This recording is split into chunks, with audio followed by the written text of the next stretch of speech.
Brida Helen. Okay, Brida Helen. Try Brida. Yes, Brida Helen.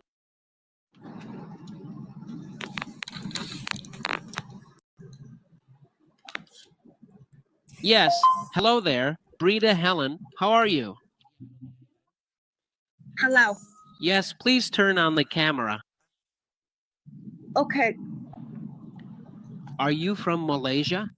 Malaysia? I'm Indonesian, bro, but I'm in Malaysia right now. Oh, Indonesian, but currently in Malaysia. So, how about you, Brida Helen? Are you a Muslim or what? I'm Muslim, bro. Muslim. Still Muslim up to now? Up to now, I've been to church twice. I've been to church twice already. Everyone. So, how is it? Could you please share about your life story? But here, you're not allowed to admit it, you know. You'll become an enemy. I'm not admitting, but I'm scared. I'm shaken. The important thing is, just watch your language. You know how Muslims can get angry easily. Look, here you're really not allowed to admit it, okay? Sis Brida. Here, you're not allowed to admit it. Let me ask, how long have you been a Muslim? Since birth? Since birth. I said, okay, if you really were a Muslim before, then you must remember the prayers during Sholak, the recitations. Try.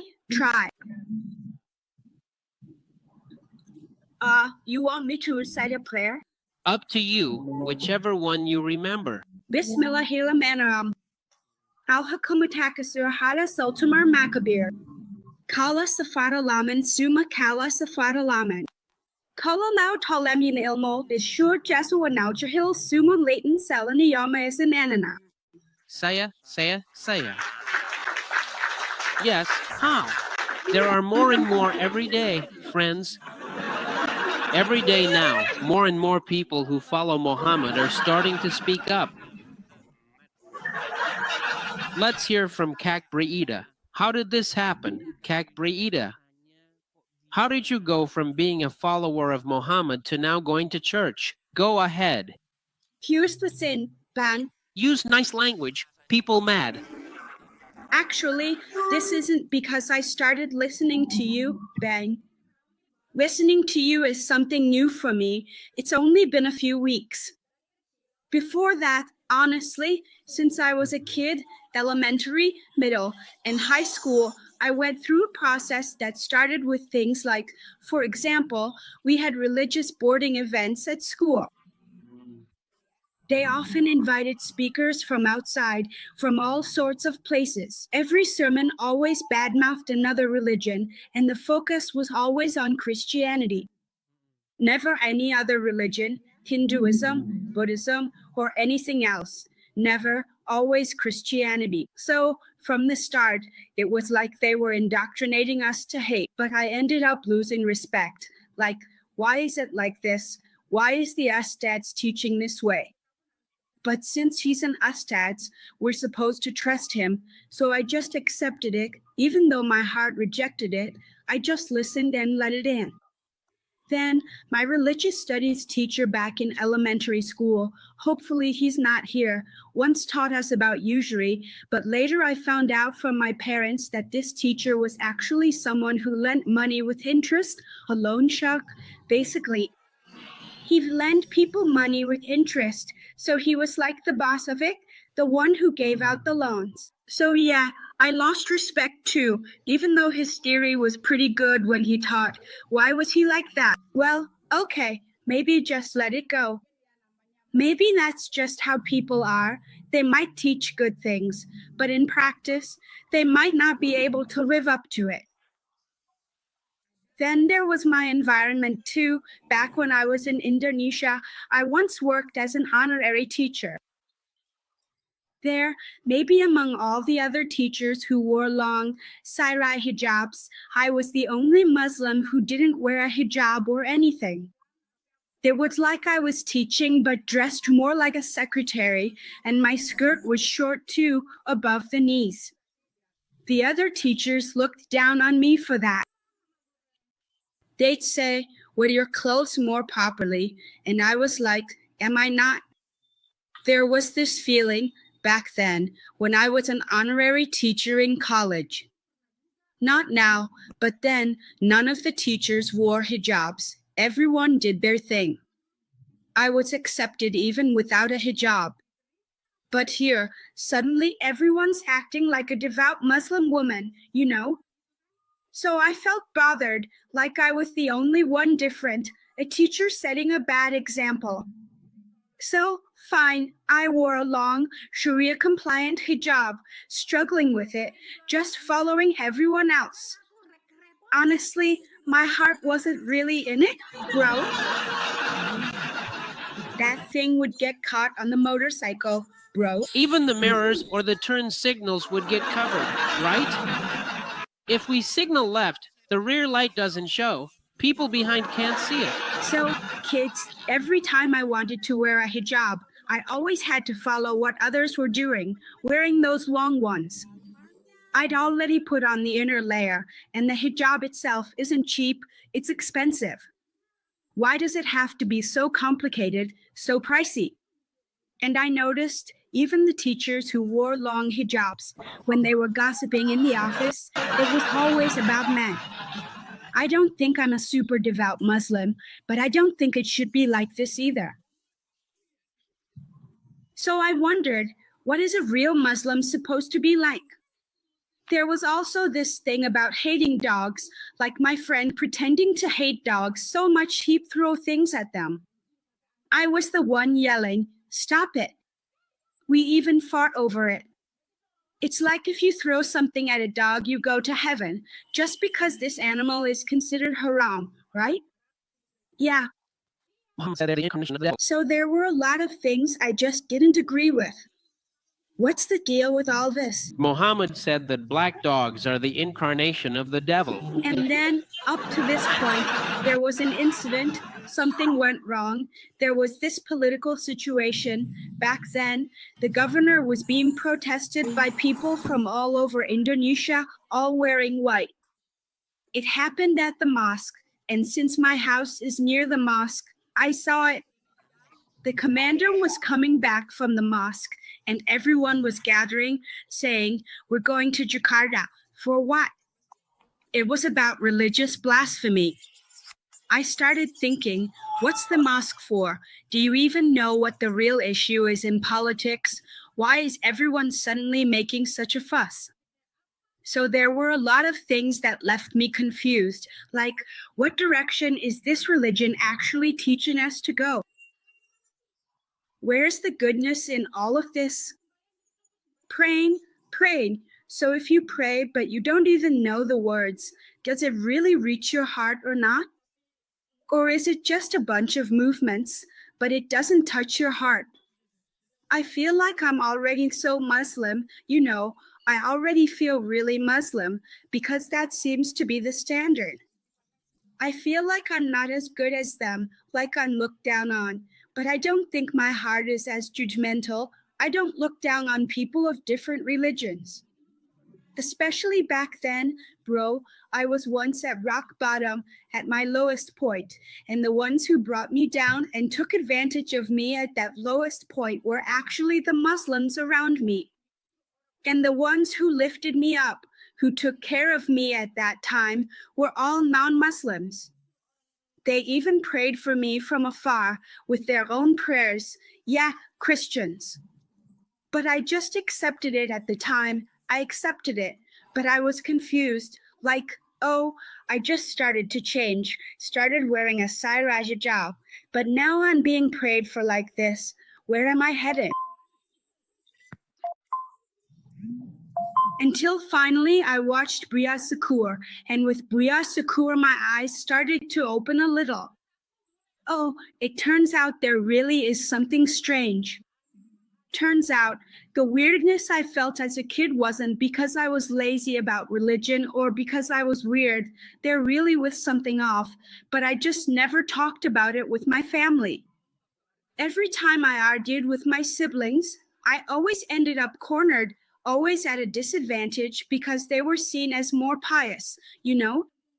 So I was always the one who got hurt more when debating with my siblings. That's why watching Buyasukur made me open up a bit, and I realized a lot of things. Oh, so this is what it is. Then I watched Abdul Marlung, Sierif Karim, Quraish Shihab. These are people who respect other religions and can maintain a balance, not putting down other faiths, at least from what I see. I don't know about you, but that's how I see it. Then there was also a female ustadza, not exactly an expert, but she studied Islam quite a bit and wore a hijab. I forgot her name. She also explained a lot of things, like how in Islamic teachings themselves, there are a lot of pressures, but in reality, the rules aren't really like that. And then, finally, you kept popping up on my feed, but I didn't care at first, like, oh, these people are just debating religion, it'll never end. But then, I don't know, suddenly, oh, so this is it. In the end, I kept watching, and that's when I decided, all right, that's it, I'm definitely going to switch. I switched. I'll prove it in my new faith, it'll last. I don't know where this is all heading. I was Muslim, but I hated my religion, not hate, but I didn't respect it. I can't explain it. Every time I debated, I blamed the teachings of this ustads, that ustads. Eventually, I started reading, not hating, but not respecting many religious scholars. That's not good either, in my opinion. So I felt like a hypocritical Muslim, you know, a hypocritical Muslim, a Muslim who doesn't really align with all this. That's why I thought, it's not that I'm being reckless, but I've really thought this through. I've been thinking about this for days, convincing myself, and finally I looked for a non-Muslim friend here, which is really hard since most of my friends are Muslim. Eventually, I found a friend, and I told them, hey, this is what's going on. Can you please help me? I want to go to church. They helped me, and finally I went to church. I spoke with someone from the church management. I didn't know their name yet, but they already had my phone number. So whenever there was a church activity or anything going on, they would call me and ask me to come. Like recently, I was called over to join an event there. I'm still learning, bro, so I don't really know much yet. If you have time to guide me, I would really appreciate it. Oh, there are a lot of forums like this, a lot of Christian forums, especially for women.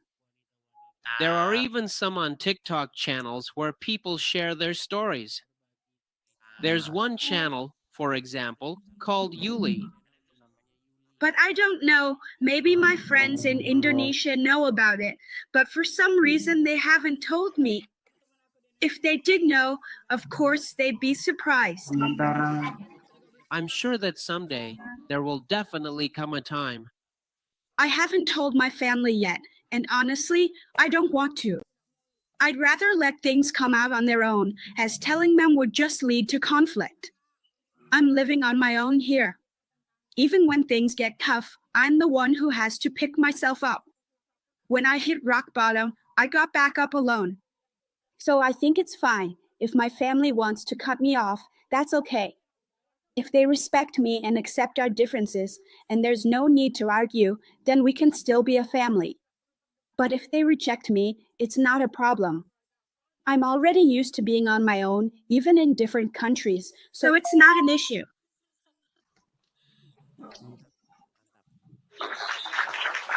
Is that all, Cat Brida? Yes, Bang. Let me respond to this. Yes, about the significant hijab issue and the complex issue of usury. So, I don't precisely know what specific year Kak Brida was born, but back in my own school days, in the years well before 2000, there weren't really many people visibly wearing hijabs. The widespread phenomenon or noticeable trend of wearing hijabs only truly started to emerge around the year 2015 and onwards. Yeah, and the fashion for long, Sarai clothing has also been on the rise. Right, so if we look into it, who keeps loudly insisting that hijab is mandatory? Hijab is mandatory? Turns out, it's the people selling hijabs.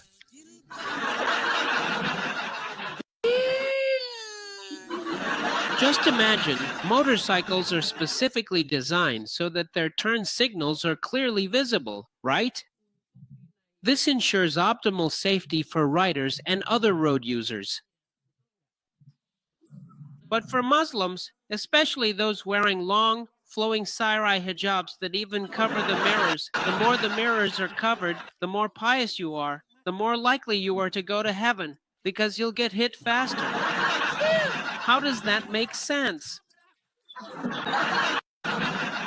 So what I truly mean to convey is this, guys, you must have undoubtedly seen women wearing hijabs that are incredibly long. So long, in fact, that they literally drag on the ground, basically sweeping the floor as they gracefully walk along.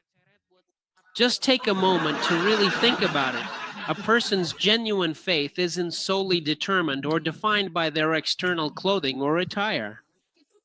Does wearing a longer hijab necessarily signify or equate to a stronger, more profound faith? In the harsh reality of things, the longer and indeed the bigger the hijab, the more numerous opportunities there seem to be to discreetly steal items at Alfamart. How many times have we all witnessed women cleverly stuffing various things under their voluminous hijabs, like cartons of milk, packets of Energen? Truly everything imaginable seems to go in there. Is that truly what it's all about? What did Jesus himself say in the sacred gospel? He explicitly said, "Do not be like the scribes and Pharisees."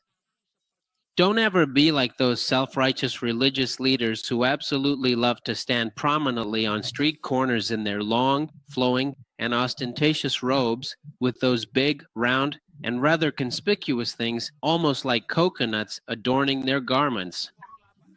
Why is it like that? Why do they behave in such a manner? What Jesus taught is actually completely the opposite. That's why God doesn't look at your clothes. God looks at our hearts.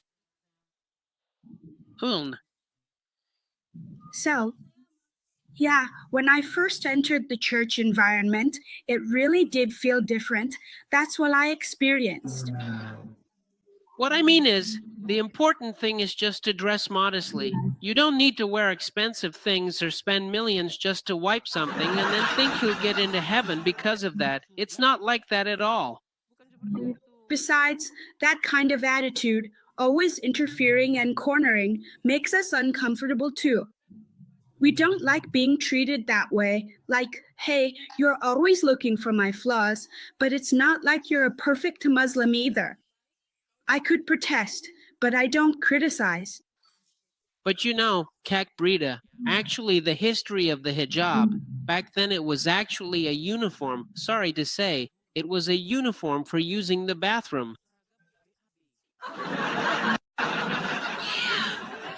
So, at one point in the narration, Umar bin Khattab saw the wives of Muhammad going to the place where they relieved themselves.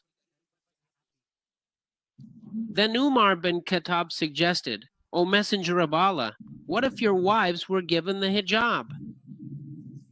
Eventually, the verse about the hijab was revealed. So, the hijab verse was actually Umar bin Khattab's idea, or you could say, his wish. Have you never heard that hadith? I'm not interested in looking for it either. I'm already overwhelmed by the reality right in front of me, which already contradicts things, so why should I go searching for more? There are already so many things I've heard that I can't accept. So Umar bin Khattab once profoundly stated in a significant hadith, allow me to just briefly show a little bit of it. Since Kak Brida is no longer particularly interested, I will articulate this for the benefit of the other esteemed viewers, because some of them genuinely believe I am merely fabricating things for outright lying. Therefore, allow me to present to you this important hadith. Here, it meticulously discusses the remarkable virtues of the esteemed caliph of the Prophet, specifically Abu Bakr. Hold on for just a moment. This particular narration is indeed from Umar bin Khattab. Just a brief moment. I will carefully read out the many virtues of Umar bin Khattab himself. Pay close attention. One of his most notable virtues is that he was indeed one of the primary initiators of the significant hijab verse. So, it was indeed Umar's profound idea. Yes, it was truly Umar's insightful idea. Hold on for just a moment. Please allow me to show you something important first. Just a brief moment, and I will present to you the significant hadith concerning the many virtues of Umar bin Khattab. Please wait a second. I will directly provide you with the authentic hadith, specifically the hadith pertaining to Umar bin Khattab.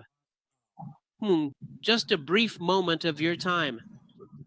Now, this particular discussion revolves around the concept of the hijab. Imam al-Bukhari meticulously mentions, in reference to Aisha, who explicitly stated that Umar said to the Prophet, please instruct your wives to wear a hijab.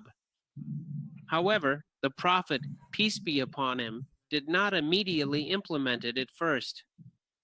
During that specific period, the Prophet's esteemed wives would occasionally go out at night to a certain designated place. On one memorable occasion, Umar bin Khattab observed Sauda binti Zama, a woman who was notably tall in stature, and Umar, with good intentions, said, I certainly recognize you, Sauda, earnestly hoping that she would then choose to wear a hijab. Subsequently, Allah, the Almighty, revealed the divine verse regarding the hijab. Therefore, it was undeniably Umar's brilliant idea, and Allah, in his infinite wisdom, adopted Umar's idea. Allah wholeheartedly agreed with Umar's insightful idea. That is precisely why, in a well-known hadith, it is explicitly mentioned. This is the idea of the hijab fashion designer. Like that. And then about usury, yeah, sometimes Muslims, when they talk about usury, they never really use their brains. So, what is usury? The definition of usury is excess. For example, let's say we buy a phone for 1,000 and sell it for 1,200, so that extra 200 is called usury. Usury means excess. Now, in the Bible, it talks about usury. Usury should not be taken from the poor. Do not take usury from the poor. It's not that you can't take usury at all. Every trade must have usury. If there's no usury, the business won't run. Just say thank you. How come you can't even say thank you, for example? You want a job, okay, you get accepted for this and that, then you take a Gojek ride, and if you take Gojek, you pay such and such amount. Even though it's obvious you need a motorcycle to get around here and there, because your reason for moving around isn't just for work. At some point you'll go to the shop. At some point you'll go somewhere else. You definitely need what's called a motorcycle. That's why there's such a thing as credit for motorcycle installments. How could there not be any interest? There has to be. How could there possibly be none? There has to be. That's why now we have Sharia banks. Come here, no interest involved. They just say there's no interest, but in reality, it's the same thing. There's still profit involved. If there's no profit, they just close down, go bankrupt. That's why sometimes Islam takes or borrows something, but it doesn't take it completely. So what happens in the end? In the end, the teachings of Islam become a mess. Let me give you an example. This is about usury, yeah. The Bible says you shouldn't take interest from the poor. So if someone is already struggling, doesn't have anything, and you lend them money, then you ask for interest on top of that. Now, it's people like that who are cursed in the Bible. That's why those who take interest from the poor are cursed. It's not that we can't take interest at all, you can, but just don't take it from the poor. But Muslims take that verse as don't take interest, period, and that becomes a disaster. Yeah, forbidden to take interest. Ironically, many people submit their employment letters to the bank. Banks started popping up, banks that are supposedly anti-interest in quotes. There's no such thing as a bank that doesn't make a profit, King. If a bank doesn't make a profit, it'll close down in 5 days. Where are you then? So here's the thing. This is also an example about what's forbidden and what's allowed. Actually, there's no concept of halal and haram in the Bible, but rather about tire and tame, what's clean and what's unclean. Islam, because they saw that Jews don't eat pork, came up with a verse saying don't eat pork, forgetting that cockroaches aren't allowed either. In the end, Muslims had to create a supplementary book. What's this supplementary book? The Book of Hadiths. Because Muhammad was watching the Jews, he saw the Jews don't eat pork. So then a verse appeared, don't eat pork. But he didn't realize that the actual wording isn't just about eating pork, it's don't eat animals that don't chew the cud and don't have split hooves. So it's not just pork, actually, camels are included too. See, it turns out Muhammad ate camel. That's why I say, when you steal, but only steal half the story. That's how it is. So in the end, is it okay to eat rats or not? Confused. Is it okay to eat cockroaches? Confused. So in the end, they made an additional book, a book outside of the Quran. Oh, animals with fangs aren't allowed to be eaten. Why? Did Allah forget to write in the Quran that animals with fangs can't be eaten? I've spent 13 years studying and delving into Islam, so I know exactly what Islam is like, where it comes from, and all that. And one more thing, Bang, like the Hajj. Oh, maybe I'm afraid this will be controversial if I say this. You know, in mosques, men and women are separated, but it turns out that in Mecca, everyone mixes together, Bang, even to the point of bumping into each other and getting all packed together just to kiss the black stone. In the end, I saw many things exposed there, including harassment cases, right? I mean, their bodies are bigger, so why separate people in mosques if they're all mixed together there? What does that even mean? Yeah, that's why the more, like I said, that's why I said, when we use our reason, our healthy logic, people won't take long to decide to leave the religion. Let me talk about the issue of Hajj, okay? I'll read out about the disasters at Hajj. These are disasters that keep happening. I'll show you what kind of tragedies happen during Hajj. In the Quran, it says in Surah Al-Baqarah, verse 125, that the place is made to be a safe place according to the Quran. But in reality, that place is actually a disaster zone. Hajj is the Islamic religious ritual that claims the most lives. Pay attention, I'll read out this record. Yeah, a record of the Hajj disasters that have happened. On July 2nd, 1990, a stampede in a pedestrian tunnel, the Al-Ma'ashin tunnel that stretches from Mecca to Mina and the plains of Arafat, ended up killing 1,426 pilgrims, most of them from Malaysia, Indonesia, and Pakistan. May 23rd, 1994. A stampede killed 270 pilgrims during the stoning of the Jamarat. April 9th, 1998. Around 118 pilgrims were trampled to death and 180 injured. On March 5th, 2021, 35 were trampled. On February 11th, 2003, the stoning ritual claimed 14 pilgrims' lives. On February 1st, 250 pilgrims. It just keeps happening. Then in 2006, another stampede, more lives lost. This keeps happening during the Hajj ritual. On September 24th, 2015, 2,236 pilgrims died in a stampede. Then there was a fire. 340 people died, not to mention other incidents like the crane collapse.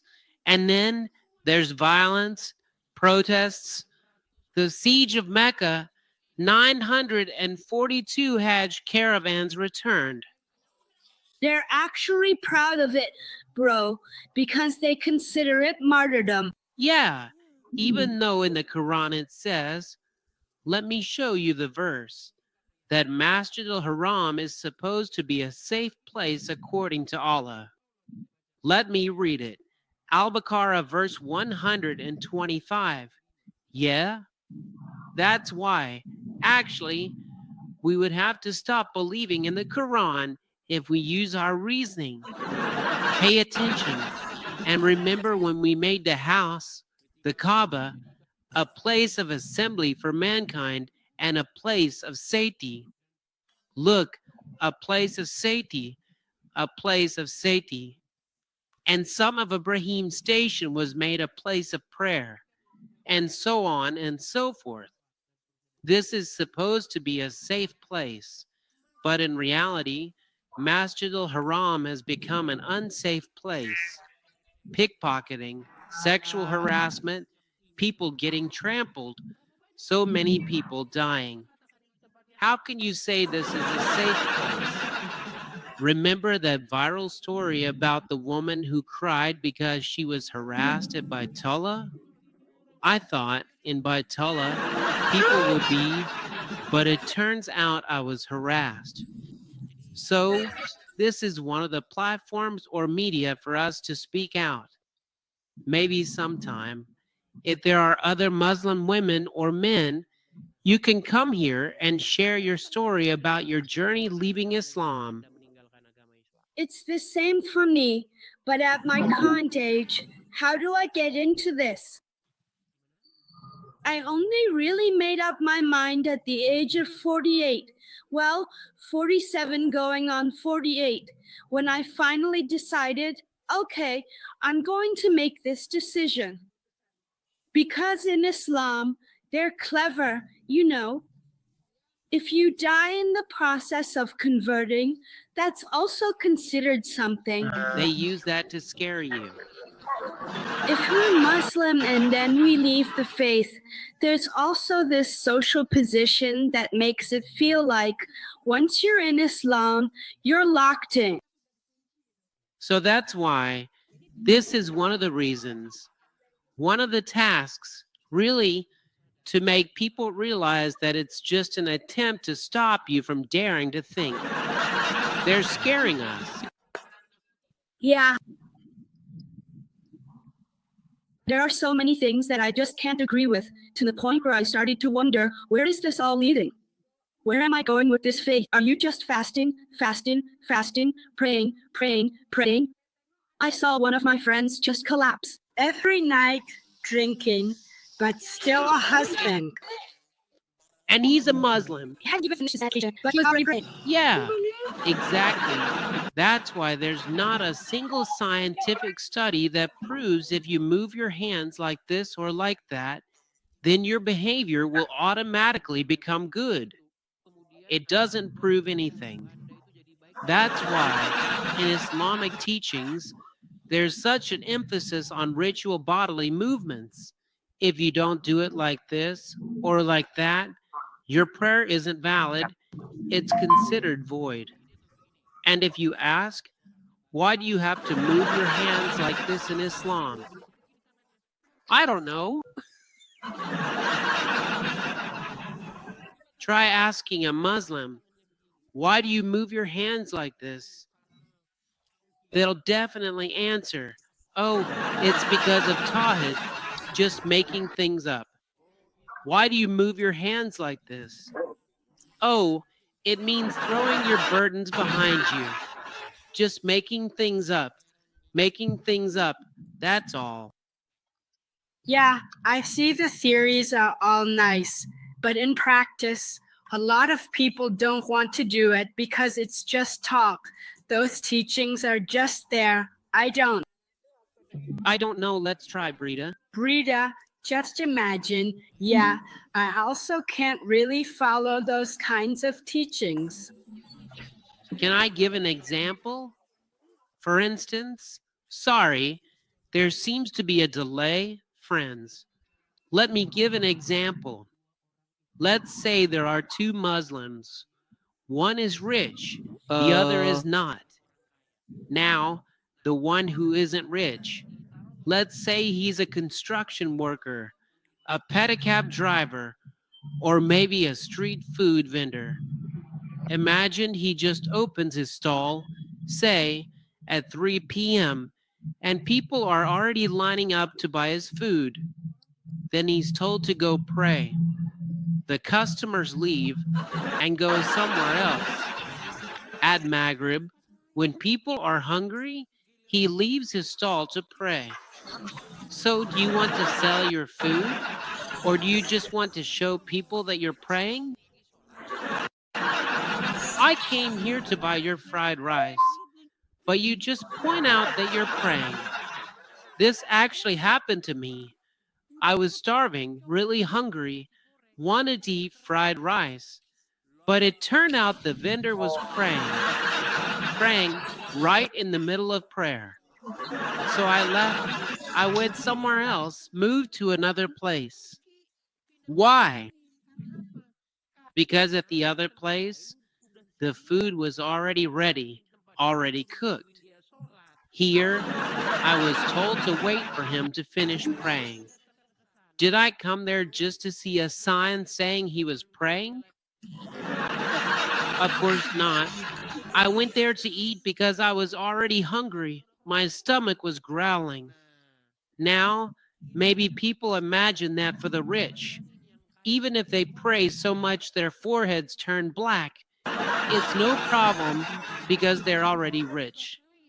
That's why I conclude who can really practice Islam, who can manage to pray 5 times a day. Be honest, just be honest in your hearts, all you viewers. Can you really handle it? Every little while, at 5 o'clock, the call to prayer goes off. That's the prayer. It's annoying, disturbing. You can do it, but it's just about the timing, us, so it's like, oh, There's even a video circulating that depicts a very quick prayer, right? A quick prayer. Indeed, there is a specific quick prayer that astonishingly finishes in merely 30 seconds. However, it is crucial to understand that this practice actually goes against what the Prophet Muhammad himself explicitly stated and taught. There's a significant hadith, one of his authentic sayings, that goes precisely like this. Imagine, truly consider this profound statement. There is not a single deed, no action whatsoever, that cannot be ultimately erased or nullified, even through the most devout prayer. Yes, even with prayer itself. Let me demonstrate this to you. Yeah, allow me to show you that, in reality, the more deeply and thoroughly you study the intricate teachings of Islam, hold on for a moment. Please be patient with me. I will certainly show you. There exists a particular type of deed, an action, that can only be effectively erased or overcome through diligent and sustained hard work. That, my friends, is precisely why this concept gets even more profoundly confusing, right? Now, please pay very close attention. I will unequivocally show you. Prayer, in its conventional form, simply cannot overcome or beat this specific type of deed. Pay very careful attention, because it is even harder, more challenging, and more demanding than prayer itself. I will now show you this deed. Hold on. Please be patient, my dear friends. We absolutely have to diligently look for and understand this crucial point. It is truly important to exercise patience and maintain a calm demeanor, understanding that good things often take time to develop and unfold as they should. Remaining patient allows for a clearer perspective and better outcomes in various situations. So please be patient. Okay.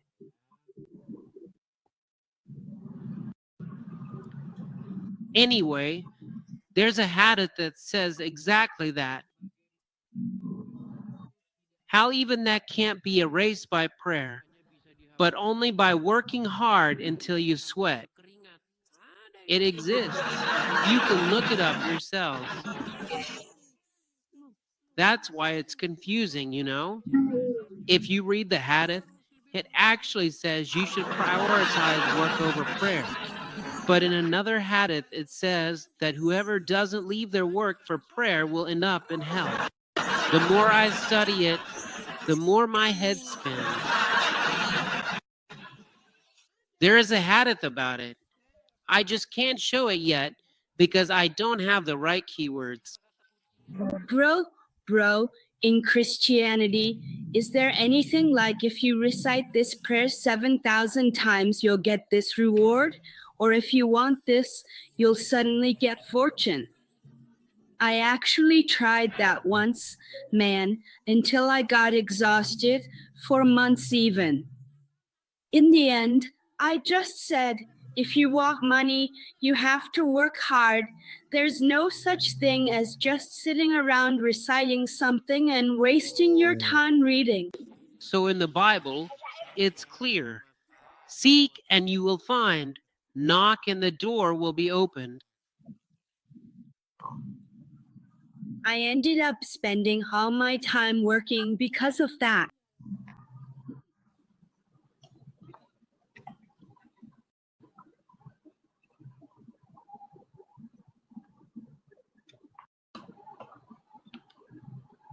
But to be clear, that hadith does exist. Yes, that hadith does exist. This may be just a moment. All right, let me switch my camera first. Man, this is really hard to find, folks. Look at this. Some scholars say there are certain sins that can only be erased by the anxiety one feels about providing for their family. This matter is mentioned in the hadith of the Prophet, and so on and so forth. According to Muhammad, Among the many sins, there are certain types of sins that cannot be atoned for except by the anxiety of seeking a livelihood, providing for one's family. They can't even be erased by prayer. They just can't be erased.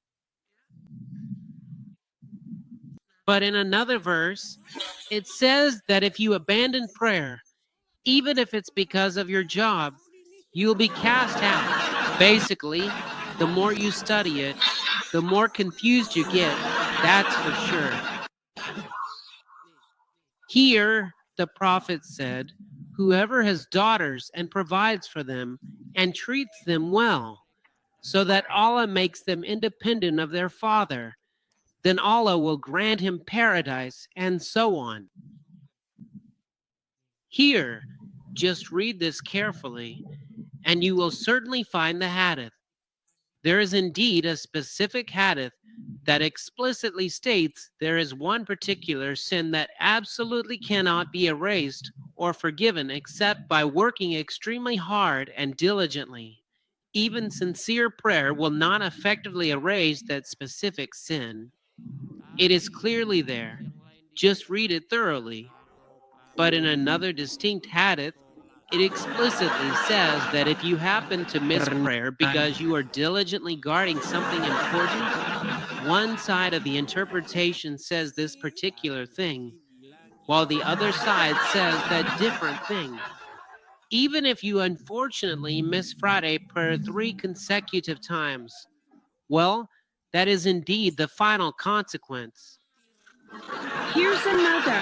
An ustad says, if you didn't pray for years since childhood, when you repent all those missed prayers, from what age to what age, you must make up for all of them.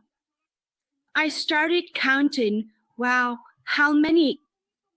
So I have to pay for all of that, even if I die. Because, Muhammad used to be a merchant.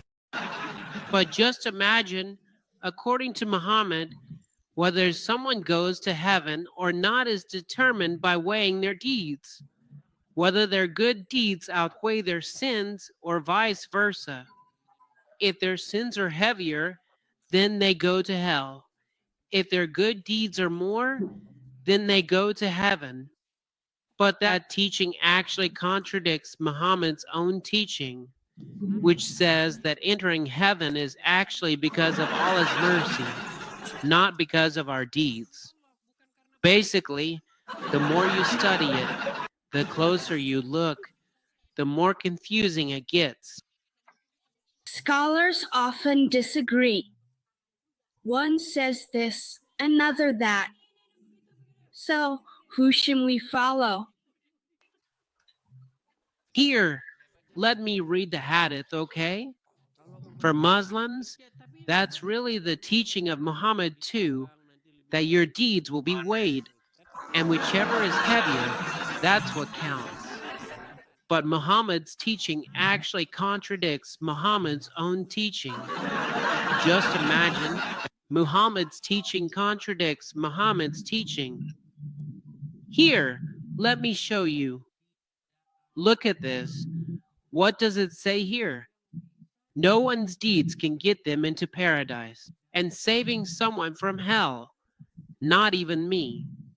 This is Muhammad speaking here, in the hadith of Jabir bin Abdullah, and so on, from the messenger of Allah or the prophet who said, no one's deeds can get them into paradise and save them from hell, not even me, except by Allah's mercy.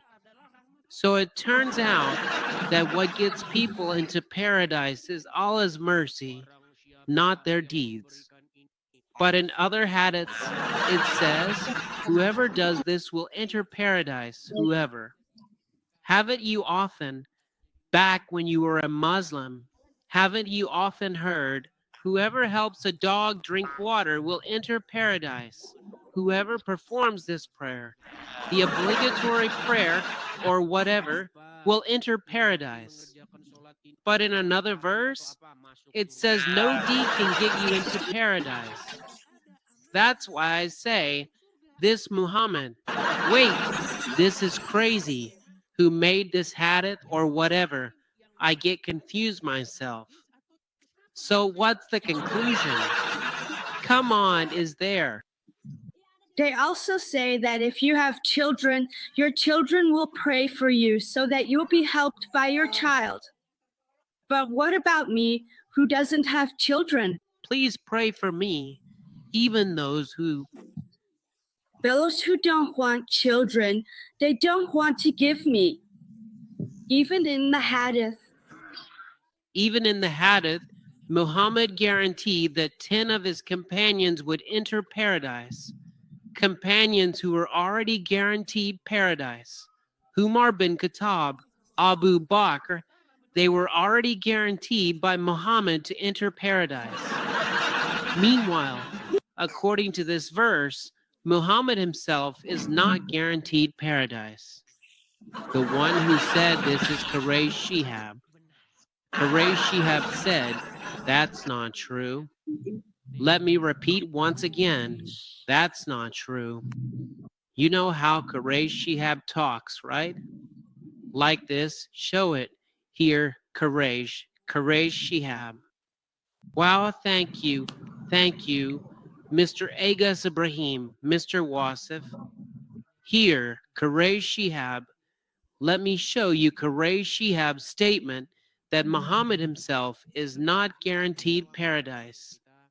I'll play it because there are many ordinary Muslims out there. When it comes to the glory of Allah, if Prophet Muhammad was already guaranteed as the most noble human to enter paradise, then we, people living now or in the future, is there any chance for us to reach that status?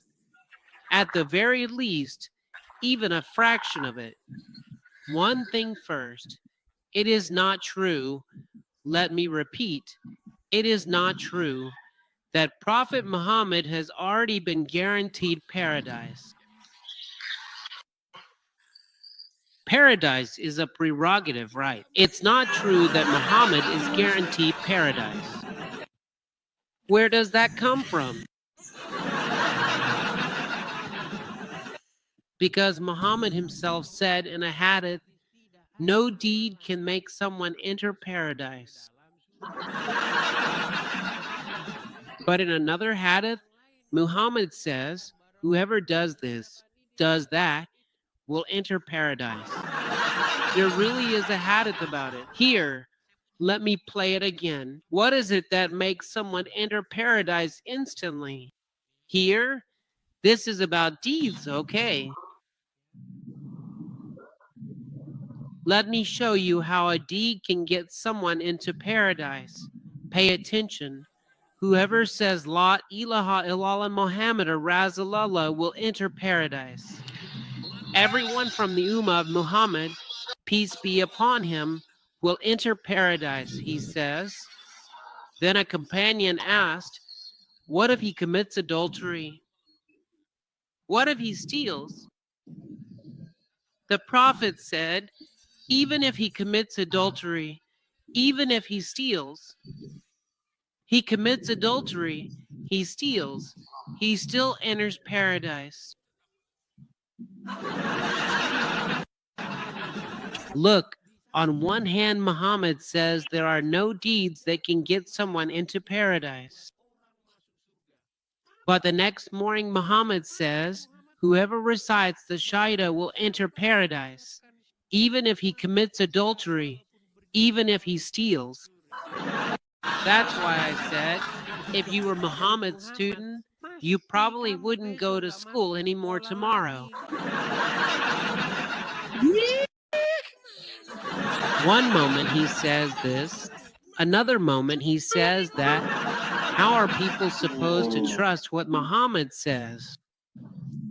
All right, let's leave it at that for now. Break time equals 0.5s / because it's already 2 o'clock. Precisely 2. People are probably quite tired and getting ready to head home. So okay, thank you very much. I'll wrap things up now.